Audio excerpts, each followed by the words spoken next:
Welcome in my YouTube channel. And आज का जो टॉपिक हमारा है पेट्रोलियम, और पेट्रोलियम के बारे में हम देखेंगे, इनसे बेसिक कंसेप्ट के बारे में देखेंगे कि पेट्रोलियम हमारा क्या होता है, पेट्रोलियम किन चीज़ों से मिलकर बना होता है, इसकी फॉर्मेशन थ्योरी के बारे में बात करेंगे इस लेक्चर में। हम यहाँ पे क्या है, इसके फॉर्मेशन पेट्रोलियम फॉर्मेशन थ्योरी के बारे में बात करेंगे, कौन कौन सी थ्योरी हमारे पास गिवन है, एंड इसके कंपोजिशन की बातें करेंगे, एंड देन हम इसमें कौन कौन सी हमारी इंप्योरिटीज़ होती है, अनडिजायरेबल कंटेंट्स होते हैं, इन सब की बातें हम इस लेक्चर में करेंगे। एंड इस लेक्चर सीरीज़ में हम जो भी पेट्रोलियम में हम पढ़ेंगे उनके basic concept and petroleum refining के टर्म्स के बारे में पढ़ेंगे, जो हमारे लिए समझने के लिए नेसेसरी होते हैं। ठीक है, तो सबसे पहले हम स्टार्ट करते हैं पेट्रोलियम से। पेट्रोलियम हमारा क्या होता है? पेट्रोलियम का जो जनरली हम लोग जो मीनिंग जानते हैं उसका मतलब होता है पेट्रा प्लस में ओलियम। ठीक है, पेट्रा को हम किससे डिनोट करते हैं? रॉक से, और ओलियम हमारा एक टाइप का ऑयल दिखाता है, इसे रॉक ऑयल भी कहते हैं, which is occurring non naturally from brown to black. जो इसका हमारा कलर होता है जो पेट्रोलियम का, वो जनरली ब्राउन से लेके ब्लैक ऑयल तक हमारा होता है। ठीक है, ब्राउन टू ब्लैक तक हमारा वेरी करता है। कैसे ऑब्टेन करते हैं? By the drilling wells to the various well. ठीक है, जो हमारे अर्थ क्रस्ट होते हैं, ऑन या ऑफ शोर की बात करते हैं हम लोग, वहाँ पे हम क्या करते हैं? ड्रिल करते हैं, एंड देन हम वहाँ से हम पेट्रोलियम को कलेक्ट कर लेते हैं। ठीक है, तो जो जनरली सबसे जो इंपॉर्टेंट हमें इसमें पढ़ना है वो फॉर्मेशन ऑफ पेट्रोलियम की बात करेंगे, और डिफरेंट थ्योरीज हमें यहाँ पे गिवन है कि कौन कौन सी थ्योरीज के थ्रू हम समझेंगे कि जो हमारा ओरिजिन ऑफ पेट्रोलियम है वो हमें क्या बताता है। ठीक है, सपोज हमारे पास जो यहाँ पे हम 3 टाइप की थ्योरीज डिस्कस करेंगे जो मेनली हमारी इंपॉर्टेंट है। ठीक है, जिसमें हमारा जो पहला आता है वो carbide theory, and second one is Engler, and third is modern theory. इन थ्योरी के बारे में हम देखेंगे कि कौन कौन सी थ्योरी हमें क्या हमें स्पेसिफिक चीज़ बताती है और किस वजह से ये फेलियर हुई थी, और देन हमारी सेकंड वन आई थी। ठीक है, तो इसमें सबसे पहले जो हमारी कार्बाइड थ्योरी आती है, कार्बाइड थ्योरी हमारा क्या रिप्रेजेंट करती है और क्या बताती है इसमें? इसमें हमें जनरली बताती है कि जो हमारा पेट्रोलियम का फॉर्मेशन हुआ वो किसकी वजह से हुआ? इनऑर्गेनिक कार्बाइड्स की वजह से हुआ, जब उसको वाटर के साथ रिएक्ट करवाया गया। ठीक है, और ये फॉर्मेशन ऑफ पेट्रोलियम को बताता है कब? किस पे? हाई टेम्परेचर और हाई प्रेशर पे ये होता है। ठीक है, तो कुछ रिएक्शंस मैकेनिज्म है जिसके थ्रू हम समझेंगे कि जो कार्बाइड है, इनऑर्गेनिक कार्बाइड से वाटर रिएक्ट करके कैसे हमारा हाइड्रोकार्बन प्रोड्यूस करता है। ठीक है, तो यहाँ पे हम देखेंगे कि मेटल जब किसी कार्बन से रिएक्ट करता है तो मेटल कार्बाइड बनाता है। ठीक है, देन अगर हम इस मेटल कार्बाइड जो इनऑर्गेनिक कार्बाइड की हम बात कर रहे थे, अगर उससे वाटर से रिएक्ट करवाएंगे हम, तो ये हमारा क्या? मेटल हाइड्रोक्साइड प्लस में हाइड्रोकार्बन प्रोड्यूस करता है। ये हमारा हाइड्रोकार्बन यहाँ से प्रोड्यूस होता है, यहाँ से हमारा हाइड्रोकार्बन प्रोड्यूस होता है। बट यहाँ पे जो हमें हाइड्रोकार्बन मिलता है वो लोअर रेंज का हाइड्रोकार्बन मिलता है, जिसमें हमारे नंबर ऑफ हाइड्रोजन जो है लेस होते हैं। ठीक है, इसको बढ़ाने के लिए हमारे पास 2 टेक्निक होती है, एक तो हाइड्रोजनेशन, एक होता है पॉलीमराइजेशन। ये किसके थ्रू करते हैं हम? सपोज यहाँ पे अगर हम रिएक्शन मैकेनिज्म देखें, जो हमने यहाँ पे देखा था कि मेटल हमारा कैल्शियम और कार्बन हम ले रहे हैं, तो कैल्शियम कार्बाइड, फिर कैल्शियम कार्बाइड को हम वाटर से लेकर आए तो कैल्शियम हाइड्रोक्साइड, एंड देन हमारा एसिटिलीन बनता है, इसको हम एसिटिलीन बोलते हैं। ठीक है, एसिटिलीन, एंड देन हमारे पास जो एसिटिलीन की दोबारा हाइड्रोजन से जो रिएक्शन करवाते हैं, जिसको हम हाइड्रोजनेशन भी बोलते हैं, वो हमारा क्या बनाता है? हमारे पास इथाइलिन बनाता है। ठीक है, इथाइलिन हमें प्रोड्यूस करके देता है। देन अगर हम इसे दोबारा हाइड्रोजन से रिएक्ट करवाएं तो ये हमें क्या बना के देता है? इथेन बना के देता है। ठीक है, ये हमारा लार्जर हाइड्रोकार्बन होता है एज कम्पेयर हमारा एसिटिलीन के, क्योंकि इसमें देखोगे आप लोग जो हाइड्रोजन के जो नंबर हैं वो ज़्यादा है। ठीक है, इसके बाद हमारा पॉलीमराइजेशन की बात करें, अगर तो पॉलीमराइजेशन के थ्रू भी हम क्या कर सकते हैं? लोअर हाइड्रोकार्बन को हाई हाइड्रोकार्बन में चेंज कर सकते हैं। जहाँ पे हमने देखा क्या, यहाँ पे हम क्या 3 एसिटिलीन के मॉलिक्यूल आपस में ही अगर फॉर्म करते हैं, ज्वाइन हो जाते हैं, तो हमारा क्या बनाते हैं? बेंजीन बनाते हैं। ठीक है, C6H6 हमारे बेंजीन को फॉर्म कर देते हैं। ये हमें कार्बाइड थ्योरी ने हमें बताया। ठीक है, ये फेलियर क्यों हुआ था? इसने हमें नाइट्रोजन और सल्फर कंपाउंड के प्रेजेंस के बारे में नहीं बताया, क्लोरोफिल के प्रेजेंस के बारे में नहीं बताया, ऑप्टिकली एक्टिव कंपाउंड के बारे में नहीं बताया। ठीक है, इन 3 वजहों से हमारा जो कार्बाइड थ्योरी है वो फेल हो जाती है। देन हमारी आती है एंगलर थ्योरी। एंगलर थ्योरी ने क्या बताया कि by the decay and decomposition of marine animals under high pressure and temperature. ठीक है, अगर जो हमारा किस एंगलर थ्योरी में क्या बताता है कि डिके बताता है किसका? डिके एंड डिकम्पोजिशन ऑफ किसका?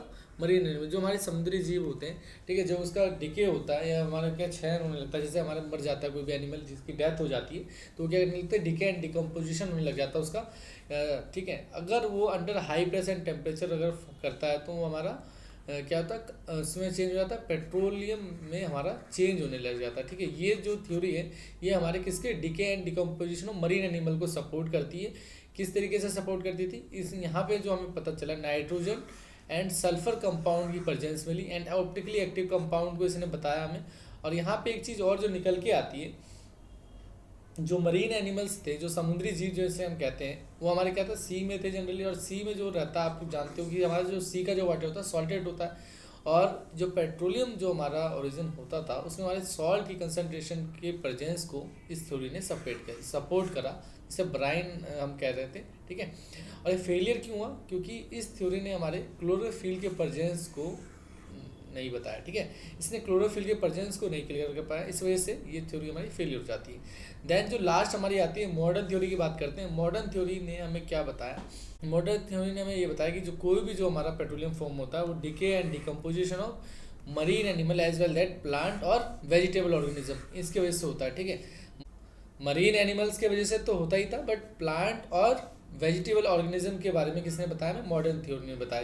किस कंडीशन पर होता? High temperature and high pressure की ये बात कर रहा था। इसने किस किस चीज़ों को पॉइंट पे सपोर्ट किया? ब्राइन को बताया कि जो हमारा पेट्रोलियम है उसमें ब्राइन क्यों होता है, ठीक है। नाइट्रोजन और सल्फर कंपाउंड को सपोर्ट करा। क्लोरोफिल को भी बताया क्योंकि जो हमारे प्लांट्स होते थे उसमें हमारे क्लोरोफिल प्रेजेंट होती थी, तो उसको भी इसने सेटिस्फाई किया। एंड देन हमारा ऑप्टिकली एक्टिव कंपाउंड को भी बताया।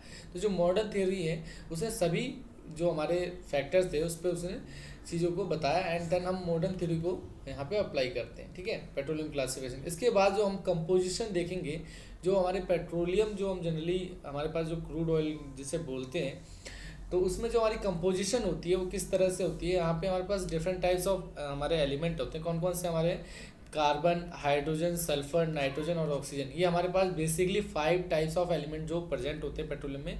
Carbon, hydrogen, sulphur, nitrogen and oxygen. जो कार्बन का जो हमारा परसेंटेज होता है 84 to 87% होता है, हाइड्रोजन का 11 to 15, sulphur 0.1 to 3 and nitrogen 0.1 to 1.5% and oxygen 0.3 to 1.8%। Basically ये जो हमारे कंपोजिशन है ये इंपॉर्टेंट इसलिए हो जाता है क्योंकि जो हमारे कॉम्पिटिटिव एग्जाम्स होते हैं, जैसे इंडियन ऑयल रिफाइनरी के एग्जाम्स हैं, ठीक है, बार्क में हो गया, HPCL हो गया, ये डिफरेंट जो एग्जाम्स में आपके ये कंपोजिशन कई बार पूछ लेते हैं कि हमारा जो पेट्रोलियम में जो है कार्बन का कंपोजिशन कितना होता है बाय वेट % की बात करते हैं, ठीक है। एंड हाइड्रोजन का कितना होता है ये हम पूछ लेता है जनरली, ठीक। इसके बाद और कुछ टर्म है जो हमारे लिए ज़रूरी हो जाते हैं क्रूड ऑयल के लिए। स्पेसिफिक ग्रेविटी भी हमसे पूछ ली जाती है कि हमारे पेट्रोलियम या क्रूड ऑयल की स्पेसिफिक ग्रेविटी कितनी होती है, तो 0.8 से 0.95 के रेंज में होती है। एंड देन विस्कोसिटी हमारी 2.3 से 23 सेंटी स्टॉक होती है। ये सेंटी स्टॉक आप लोग जानते होंगे काइनामेटिक विस्कोसिटी की यूनिट होती है। किसकी होती है? काइनामेटिक विस्कोसिटी को ये डिफाइन करता था, ठीक है। हमने वहाँ पे स्टॉक्स के बारे में पढ़ा था कि स्टॉक्स हमारा क्या होता था। एंड देन हमारा फ्लैश पॉइंट हमारा 15 से 27 degree Celsius and carbon and hydrogen ratio हमारा 6 to 8 होता था, ठीक है। यहाँ पे हम जनरली यहाँ पे देखेंगे कि दो तरह के रेशियो होते हैं। एक होता है CH एंड हमारा एक होता है हाइड्रोजन कार्बन रेशियो, ठीक है। 2 तरह के रेशियो की बात करते हैं। इसके बाद हमारे पास जो पोर पॉइंट होता है वो कितना होता है? 18 to 30 डिग्री सेल्सियस होता है, ठीक है। ये हमारे बेसिकली कुछ प्रॉपर्टीज़ थी क्रूड ऑयल की जो आपको पता होनी चाहिए थी। इसके बाद जो पेट्रोलियम्स होता है उसमें मेनली हमारा क्या प्रेजेंट होता है? वो हाइड्रोकार्बन हमारे प्रेजेंट होते हैं। क्या प्रेजेंट होता है? हाइड्रोकार्बन्स। और हाइड्रोकार्बन्स में जो हमारा जनरली जो मेजरली जो हमारा पार्ट होता है वो क्या होता है? एक ग्रुप होता है जिसको हम बोलते हैं फोना, ठीक है, PONA, फोना बोलते हैं इसको, जिसका जो हम टर्म करते हैं P फॉर पैराफिन्स को डिनोट करता है, O for olefins and N for naphthenes and A for aromatics. इन सभी के बारे में हम आगे पढ़ेंगे नेक्स्ट लेक्चरों में, ठीक है। ये बहुत इंपॉर्टेंट टर्म हो जाता है क्योंकि जो हमारे हाइड्रोकार्बन्स है उसमें मेनली जो कंपोनेंट जो आते हैं वो हमारे पैराफिन, ओलेफिन, नेप्थिन्स और एरोमेटिक्स के टर्म में ही इंट्रोड्यूस होते हैं। देन इसके अलावा जो हमारे हाइड्रोकार्बन्स में प्रोटीज होती है जिसको हमें अलग करना होता है। पोना के बारे में हम लोगों ने अभी यहाँ पे देखा। एंड देन इसके अलावा भी कुछ हमारी क्या होती है? इम्प्योरिटीज़ होती है जिसको हमें रिमूव करना जरूरी होता है। जैसे क्या क्या हमारी इम्प्योरिटीज़ हो सकती है? जैसे कि सल्फर, नाइट्रोजन, ऑक्सीजन, ये सारे हमारे क्या होते हैं? कंपाउंड हमारे हाइड्रोकार्बन में प्रेजेंट होते हैं, ठीक है। इसके बाद हमारे इनऑर्गेनिक कंपाउंड प्रेजेंट होते हैं एंड मेटल, हमारे जो मेटल ट्रेसेस मेटल भी यहाँ प्रेजेंट होते हैं, ठीक है। ये 3 चीज़ें पोना के हमारे अलावा भी प्रेजेंट होती है। इन सभी में अगर आपसे एग्जांपल में पूछा जाए कि हमारे कौन कौन से सल्फर कंपाउंड हमारे प्रेजेंट होते थे, यहाँ पे आप लोग देखोगे हाइड्रोजन सल्फाइड एंड थियोपेंस एंड मर्कप्टेंट, ठीक है।